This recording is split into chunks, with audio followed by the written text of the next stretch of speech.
Au sein de toute cette tempête chaotique, il existait un endroit où les bruits s'évanouissaient et où tout faisait sens à nouveau. Le club d'échecs.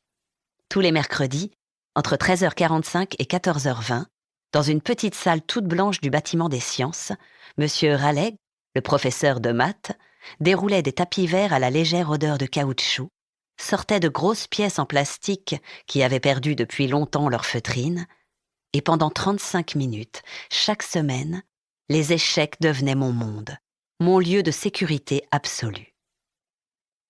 On donne beaucoup de poids à l'importance des échecs dans la culture et l'histoire de l'humanité.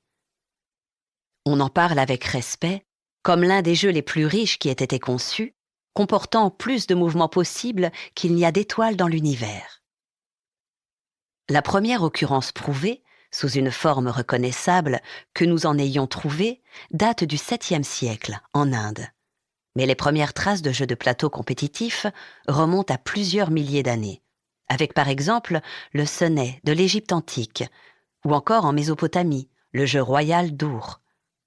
Cependant, avant que les joueurs d'échecs prennent la grosse tête, n'oublions pas l'existence des dés. Cet archétype du jeu de hasard a précédé tous les autres, des objets ayant été découverts sur de nombreux sites archéologiques, de l'Écosse à la Chine.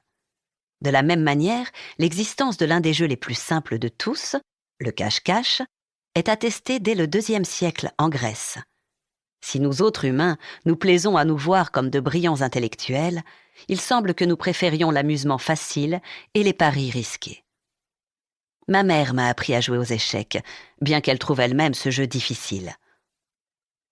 Mon père jouait en compétition durant sa jeunesse, mais il était toujours fatigué, occupé, et quand nous nous retrouvions autour d'un échiquier, les parties étaient exaltantes, épuisantes, et qu'il gagne ou qu'il perde, il finissait toujours avec le même sentiment. Mon Dieu, j'ai besoin d'une pause. Parfois, mes amis, difficiles à trouver, sacrés une fois acquis, venaient au club d'échecs de M. Raleigh, plus par simple curiosité que par réel intérêt. Pendant un trimestre, ma prof de chimie a décidé de nous rejoindre. Je l'ai battue chaque semaine pendant 1 mois, et j'ai vu dans le même temps mes notes baisser, de A à B, puis à C, jusqu'au jour où elle a finalement gagné.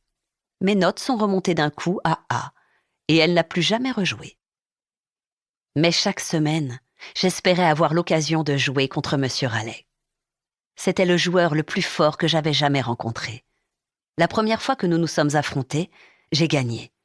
Pas parce que j'étais particulièrement douée, mais parce que j'étais une gamine débraillée de 11 ans, dans un uniforme de seconde main, et qu'il ne m'a pas prise au sérieux. Je ne l'ai jamais battu à nouveau. Pendant les années qui ont suivi, semaine après semaine, d'année en année, nous nous sommes affrontés, nous repoussant mutuellement dans nos retranchements, avec, à la clé, des fins de partie passionnantes, pour lesquelles nous donnions tout ce que nous avions. Et lorsque la cloche sonnait la fin de la pause déjeuner, nous nous regardions, jetions un œil à l'échiquier, et nous demandions si nous devions noter la position des pièces pour reprendre la semaine suivante là où nous nous étions arrêtés. Ensuite, nous pensions à combien la fin du jeu serait complexe, à quel point elle serait brutale et intense, et la plupart du temps, nous déclarions la partie nulle.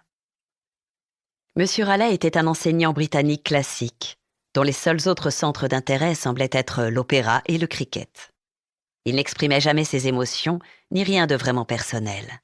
Il ne montrait jamais de marque d'affection et restait toujours dans un strict cadre professionnel.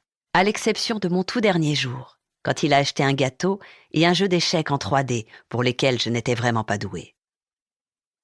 Alors qu'il saupoudrait du sucre glace sur un pochoir en forme de cavalier, j'ai su qu'il s'agissait là de ce qui se rapprochait le plus d'un geste d'affection modéré que je verrais jamais de sa part.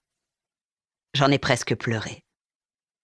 Le futur m'appelait, et je n'avais pas la moindre idée de ce qu'était le succès, en dehors du cadre étroit de l'école, ni de la manière dont le jeu de la vie était censé se dérouler. Voici le conseil de mon père lorsque je suis entrée à l'université. Si tu dois essayer quoi que ce soit de douteux, assure-toi de le faire d'une manière sûre et contrôlée, et ne touche pas à l'héroïne. Et celui de ma mère. Affronte chaque petit ami potentiel aux échecs.